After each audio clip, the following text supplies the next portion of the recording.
Hello दोस्तों, नमस्कार। आपके अपने यूट्यूब चैनल एनालिसिस क्लास में स्वागत। दोस्तों, आज इस क्लास में सेमेस्टर 2 इकोनॉमिक्स ऑनर का कोर पेपर 3 स्टेटिस्टिक्स एक इम्पॉर्टेंट क्वेश्चन पेपर को आप लोग को बीच लाएँ, जो आपके एग्जाम की से वेरी इंपॉर्टेंट प्रश्न है। अगर आप पिछले वीडियो नहीं देखे हैं तो आप देख सकते हैं। उस वीडियो में हमने कोरिलेशन से रिलेटेड इंपॉर्टेंट क्वेश्चन पेपर को करवा रखे हैं। नीचे डिस्क्रिप्शन बॉक्स के नीचे लिंक दिया हुआ है, आप वहां से भी देख सकते हैं। तो आज हम देखने वाले कोरिलेशन का थ्योरी। तो चलिए देखते हैं कोरिलेशन आने की हिंदी में इसे सहसंबंध कहा जाता है। सहसंबंध से आप क्या समझते हैं और इसकी क्या सीमाएं का उल्लेख करें। ये थ्योरी से पूछा जा सकता है, मैथ का क्वेश्चन है, बट इसका थ्योरी है। तो चलिए देखते हैं कोरिलेशन क्या होता है। तो कोरिलेशन जो है आर्थिक, सामाजिक एवं वैज्ञानिक क्षेत्र में, ये दोनों क्षेत्र में महत्वपूर्ण भूमिका निभाता है। खासकर ये इकोनॉमिक्स को मेथड में सॉल्व करने के लिए वैज्ञानिक क्षेत्र में और आर्थिक क्षेत्र में भी काम आता है। यहाँ ये पॉइंट है। प्रायः ऐसा देखा जाता है कि दो भिन्न प्रकार की समंकय श्रेणी है। दो भिन्न प्रकार की समंकय श्रेणी यानी कि जो हम मैथ में सॉल्व किए थे कोरिलेशन, एक एक्स का वैल्यू डेटा दिया रहता है और वाई को वैल्यू का जो डेटा रहता है उसे समंक श्रेणी कहा जाता है। ठीक है। इन शब्दों में एक श्रेणी या चर में परिवर्तन होने से दूसरे श्रेणी या चर में भी परिवर्तन हो जाता है। बिल्कुल सही बात है। मान लीजिए एक्स का वैल्यू यहाँ पे दिया हुआ है 4x प्लस 4y प्लस 2। यहाँ पर आप दो चर देख सकते हैं। यहाँ x एक चर है और y भी एक चर है। अगर आप y के मान में परिवर्तन, अगर मान लीजिए y का मान 2 है, एक मिनट, मान लीजिए x का वैल्यू यहाँ पे आपका दिया हुआ है 4 प्लस 2y। ठीक, यहाँ पे दो चर है जैसा कि आप देख पा रहे होंगे, x को और y को चर कहा जाता है। तो अगर मान लीजिए आप y का वैल्यू 1 पुट करते हैं, x equal to 4y plus 2। अगर y का वैल्यू अगर यहाँ पे आप 2 पुट करते हैं, मान लीजिए हम 2 पुट किए तो यहाँ 4 दूनी 8 तो 10। तो जैसे हमने y का मान पुट किया, x का मान बदल जाता है, x का जो वैल्यू होता है वास्तविक वैल्यू से बदल जाता है। इसलिए इसे एक चर में परिवर्तन होने से दूसरे चर में भी परिवर्तन हो जाता है। ये शब्द कहा गया है।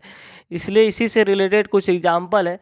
एक बार इसको हम और समझाने का प्रयास कर रहे हैं कि कोरिलेशन क्या होता है, ये आपको समझना है और इसकी क्या सीमाएं। तो सीमाएं बाद में समझना, पहले हम समझेंगे कोरिलेशन क्या है।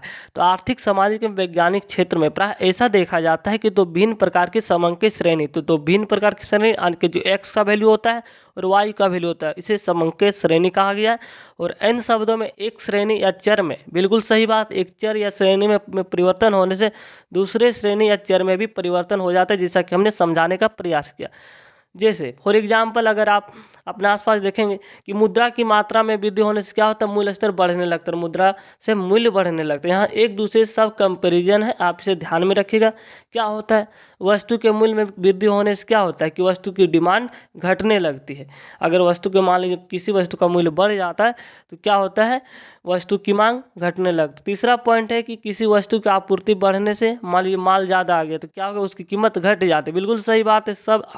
सब जो है एक दूसरे से रिलेटेड रहता है। नेक्स्ट है ऊंचाई में वृद्धि होने से वजन में वृद्धि होती है। बिल्कुल सही बात। अगर जैसे जैसे आप ऊंचाई की ओर बढ़ते जाएंगे, अपने हाइट की ओर बढ़ता है, वैसे वैसे आपका वजन बढ़ते जाता है। इस प्रकार जब दो चरों में इस तरह का संबंध हो कि एक में कमी या वृद्धि होने से दूसरे में भी उसी दिशा में या विपरीत दिशा में परिवर्तन हो जाए तो वे चर क्या कहलाते हैं, संबंधित चर कहलाते हैं। ये इंपॉर्टेंट प्रश्न, यहाँ से ऑब्जेक्टिव प्रश्न बन सकता है कि जब दो चर इस तरह का संबंध हो कि एक में कमी, मान लीजिए एक में कमी हो रहा है या वृद्धि होने से, दूसरे में भी उसी दिशा में, आने की इन्वर्सली तो इन्वर्सली और डायरेक्टली तो डायरेक्टली। तो मान लीजिए एक में बढ़ रहा है तो फिर उसी दिशा में दूसरे में भी बढ़ रहा है। और दूसरा ये कहा गया है कि अगर दूसरा कंडीशन है कि एक में घट रहा है और दूसरे में भी घट रहा है, तो एक चर क्या कहलाते हैं, परिवर्तन होता है इस प्रकार तो वो संबंधित चर कहलाते हैं। एक ही दिशा में परिवर्तन होना चाहिए, एक चर में अगर घट रहा है तो दूसरे चर में भी घटता है तो उसे संबंधित चर कहा जाता है। यहाँ ए बात कहा गया। नेक्स्ट है, इसलिए प्रोफेसर कोनर ने कहा, अब डिफिनेशन आपका आ चुका है कि जब दो या दो से अधिक राशि सहानुभूति में परिवर्तन है जिसे एक में होने वाले परिवर्तन के फलस्वरूप दूसरे राशि में भी परिवर्तन होने की प्रवृत्ति पाई जाती तो वे राशि क्या कहलाती, सहसंबंधित यानी कि कोरिलेशन। अगर एक चर में परिवर्तन होने के फलस्वरूप दूसरी राशि में भी परिवर्तन की होने की प्रवृत्ति पाई जाती है उसे ही उस राशियाँ को कोरिलेशन कहते हैं यानी कि संबंधित चर कहते हैं। तो चलिए अब समझने वाले हैं कुछ और सांख्यिकीय विशेषण में। अब इसका सांख्यिकीय विशेषण में क्या महत्व होता है इस चीज़ को हम समझने वाले हैं, क्या महत्व है इसका। तो कोरिलेशन देख सकते हैं सांख्यिकीय यानी कि स्टैटिस्टिक्स विश्लेषण में सहसंबंध सिद्धांत का बहुत महत्व है। इस सिद्धांत के मूल तत्वों का प्रतिपादन सर्वप्रथम फ्रांस के खगोल शास्त्र ब्रावेस ने किया था।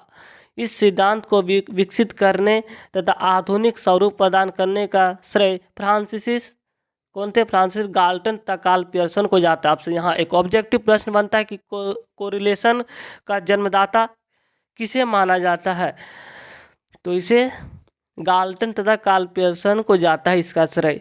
अगर आपसे पूछा जा सकता है कि कोरिलेशन के बारे में किसने अध्ययन किया सबसे पहले, तो इस सिद्धांत के बारे में सबसे पहले गाल्टन तथा कार्ल पियर्सन ने अध्ययन किया था। ये आपको यहाँ से वेरी वेरी इंपॉर्टेंट ऑब्जेक्टिव प्रश्न तैयार हो रहा है।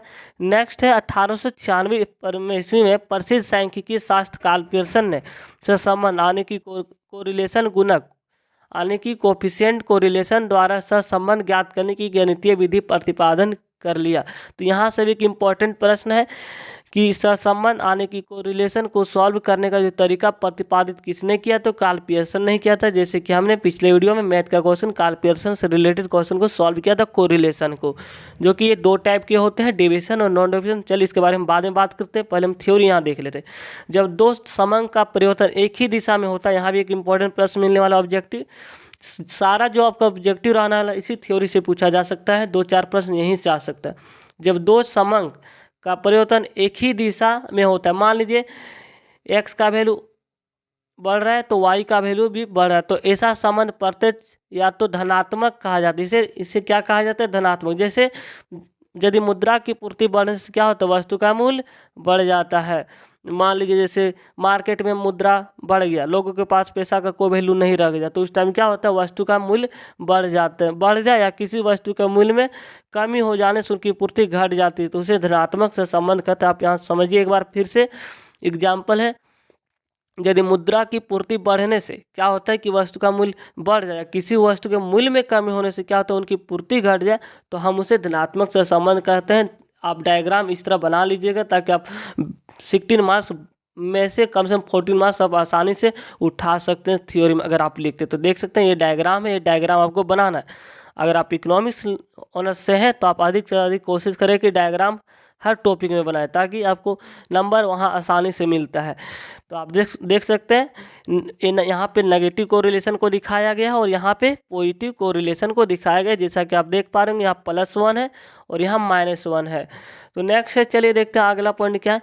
इसके विपरीत क्या होता है, यदि दो समंको मालाओं में परिवर्तन एक ही दिशा में ना होकर, यहाँ पे अपोजिट है, ना होकर दो विपरीत दिशा में हो तो ऐसे सहसंबंध को ऋणात्मक सहसंबंध कहा जाता है। यानी कि किसी एक चर आगे नीचे है, डायरेक्शन नीचे है तो दूसरे चर में भी नीचे है, तो उसे क्या कहा जाता है, ऋणात्मक सहसंबंध। यानी कि घट रहा है तो आप इस तरह याद कर सकते हैं। या अन्य शब्दों में यदि एक चर मूल्य में वृद्धि होने से दूसरे चर मूल्यों में कमी हो, या एक चर मूल्य में कमी होने से दूसरे चर मूल्यों में वृद्धि हो, तो उसे सहसंबंध अप्रत्यक्ष ऋणात्मक कहा जाता है। ये भी इंपॉर्टेंट ऑब्जेक्टिव। जैसे यहाँ पे एग्जांपल है, जैसे मूल्य में वृद्धि होने से वस्तु की मांग में भी कमी होती है। बिल्कुल सही बात है कि जैसे जैसे हम वस्तु की मूल्य बढ़ जाता है तो क्या होता है, लोग थोड़ा कम लेना पसंद करते हैं उस चीज़ को, क्योंकि उतना नहीं जुटा पाते हैं। तो यही आपको इस बात को समझाया गया है कि जैसे मूल्य में वृद्धि होने से क्या होता है, वस्तु की मांग में भी कमी होती है, अथवा क्या होता है कि किसी वस्तु की पूर्ति बढ़ने से, यानी कि सप्लाई बढ़ जाता है, तो क्या होता है उसका मूल्य घट जाता है, आप सभी को पता है। तो ये एग्जाम्पल है, इसका आप डायग्राम इस तरह बना सकते हैं, देख सकते हैं। हाँ, ये डायग्राम आपको बनाना है, तभी आपको नंबर मिलने की संभावना अधिक है। आप 16 में से आपको यहाँ 14 नंबर मिल सकता है अगर आप डायग्राम को सही तरीके से बना देते हैं, क्योंकि इकोनॉमिक्स जो एक ऐसा सब्जेक्ट है इसमें डायग्राम के आधार पर नंबर भी दिया जाता है। नेक्स्ट समझने वाले हम सहसंबंध ज्ञात करने की क्या रीतियाँ होती है, यानी कि कोरिलेशन ज्ञात करने के लिए कितने तरीके होते हैं। बिल्कुल सही बात है, बहुत से इकोनॉमिस्ट ने आए और इसे सुलझाने का प्रयास किए हैं, जिनमें से हमने पढ़े कार्ल पियर्सन। तो पहला है, देखते हैं, सहसंबंध ज्ञात करने के लिए निम्न रीतियां हैं। कोरिलेशन को ज्ञात करने के लिए बहुत से विधियां, हमने कार्ल पियर्सन को मेथड को सॉल्व किया, और एक मेथड में हम लोग को पढ़ना था रैंक कोरिलेशन एक्सपेरिमेंट जिसे कहा जाता है, जिसे आपका अगला वीडियो में रैंक कोरिलेशन से वीडियो लाने वाले। तो पहला आपका जो है स्कैटर डायग्राम मेथड से भी आप कोरिलेशन ज्ञात कर सकते हैं, सिर्फ आप डायग्राम से। दूसरा है Karl Pearson coefficient of correlation, ये भी हमने पिछले वीडियो में बता रखे हैं। Karl Pearson coefficient of correlation कैसे ज्ञात किया जाता है, यह दो फॉर्म में होता है, डेविएशन, नॉन डेविएशन। डेविएशन का फॉर्मूला भी बता रखा है और नॉन डेविएशन का भी बता देंगे थोड़ा देर में। नेक्स्ट है कोरिलेशन ऑफ वेरिएबल डाटा, ये भी है 3 नंबर। 4 नंबर में कि एक्सपेरिमेंट रैंक कोरिलेशन मेथड, ये भी आपके एग्जाम के विषय मैथ से प्रश्न पूछा जाता है अक्सर, इसलिए ये भी इंपॉर्टेंट, इसको भी आप पढ़ लीजिएगा। रैंक कोरिलेशन बहुत इंपॉर्टेंट है ये टॉपिक, 4 नंबर वाला। कोरिलेशन आपका कार्ल पियर्सन से भी आ सकता है, एक्सपेरिमेंट रैंक से भी आ सकता है, इसलिए दोनों इंपॉर्टेंट।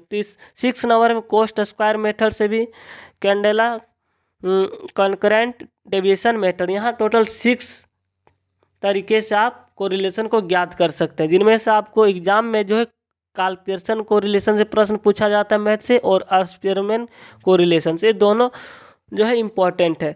नेक्स्ट हम देखने वाले हैं कोरिलेशन की क्या सीमाएं होती, क्या शर्तें होती, इस चीज़ को समझने वाले। तो आपका पहला पॉइंट है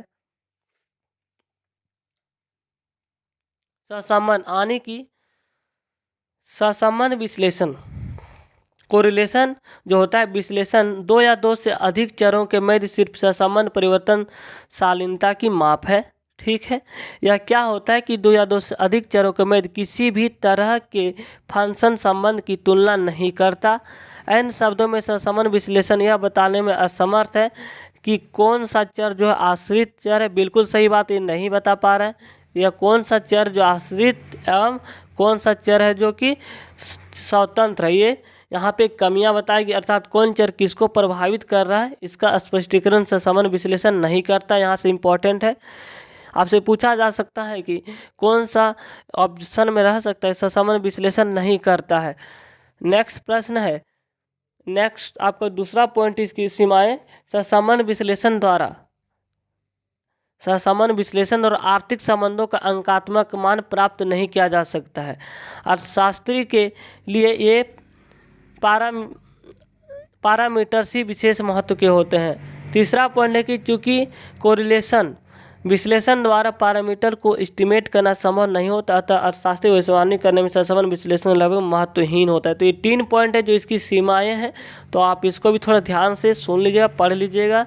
अगर आप स्क्रीनशॉट लेना चाहते हैं तो आप स्क्रीनशॉट भी ले सकते हैं, क्योंकि आपका अगर थ्योरी से भी प्रश्न पूछा जा सकता है, क्योंकि आपका जो क्वेश्चन नंबर 9 में रहने वाला है, अगर आप क्वेश्चन नंबर 9 को अगर आपको सॉल्व करना रहता है तो उसमें से आपको 4 जो है क्वेश्चन रहता है शॉर्ट टाइप में, जिनमें से प्रत्येक जो 4 नंबर का रहता है, तो आप वहाँ से भी अगर लिखना चाहें तो आप आसानी से लिख सकते हैं। तो चलिए, थैंक यू गाइस। अगर वीडियो को पसंद आए तो चैनल लाइक, कमेंट और चैनल को सब्सक्राइब कर लीजिएगा। अगर आप हमारे चैनल पर नए हैं तो चैनल को सब्सक्राइब कर लीजिएगा। थैंक यू, धन्यवाद।